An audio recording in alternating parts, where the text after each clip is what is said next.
నా కోపం ప్రళయంగా మారితే నేనొక వీరభద్రుణ్ణి.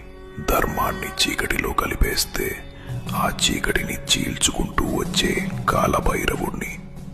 సహాయం కోరితే హనుమంతుణ్ణి, ప్రేమని చూపిస్తే అర్ధనారీశ్వరుణ్ణి. ఎక్కడైతే ఈ సృష్టి ఆగిపోతుందో నేను అక్కడ నుంచి మొదలవుతాను. నాకు ఆది అంతం లేదు. శ్మశానంలో చావుకి తోడుగా ఉండే కాటి కాపరిని, నిరంతరం ధ్యానం చేసే అఘోరాని, నాగేంద్రుడిని ధరించిన నీలకంఠుడని. నాకు బ్రహ్మ, నారాయణ మరియు పార్వతి కంటే కూడా నన్ను మనస్ఫూర్తిగా కొలిచే నిజమైన భక్తుడు అంటేనే నాకు ఇష్టం. అలాంటి వాళ్ళకి నేనెప్పుడు దాసుడునే.